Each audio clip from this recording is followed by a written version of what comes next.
এই বৌদিটা পাদ মারিছে, পুরো পাদের কি জোর দেখেছিস? পুরো চাটা কাঁপিয়ে দিল। আপনার বৌমা মুখের উপরে দুবার দুবার পা দিয়ে চলে গেল। মেয়ে দেখতে এসছি না পাদ খেতে এসছি? এটা একটা ভদ্র মানুষের কাজ। তুই আর পাদার জায়গা পেলি না? আমার শাশুড়ি মায়ের মুখের সামনে তোর পাদ হলো। তোর জন্য আমার বিয়ে ভেঙে গেছে। দাঁড়া, আজকে দাদা বাড়িতে আসুক, তোর আজকে ব্যবস্থা করা হবে।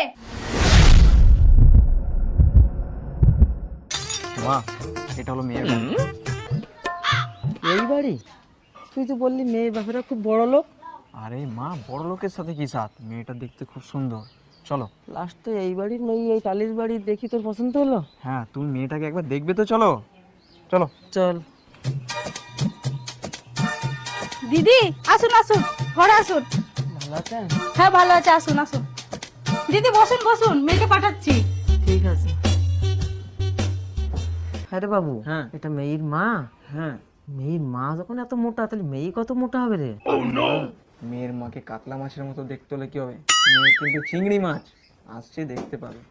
কি বলিস? চিংড়ি মাছ? দেখি কেমন চিংড়ি মাছ আসে।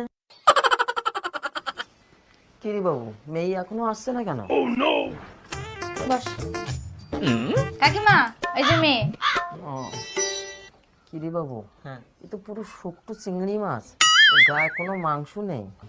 আরে মা, দেখতে তো সুন্দর। সেটা দেখতে সুন্দর। আচ্ছা আপনারা বসুন, আমি একটু চায়ের ব্যবস্থা করি।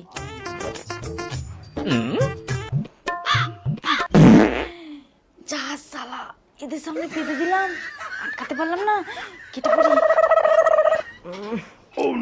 বাবু, কি একটা পচা পচা গন্ধ খাচ্ছে না? হ্যাঁ। তুই কি পেদি দিলি? বলো না তুমি।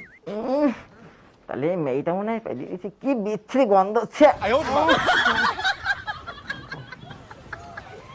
দেখেছো বৌদি কত বড় শয়তান, আমার শাশুড়ি মায়ের মুখের সামনেই পানতে হলো। কাকিমা চা নিন। খাও। হ্যাঁ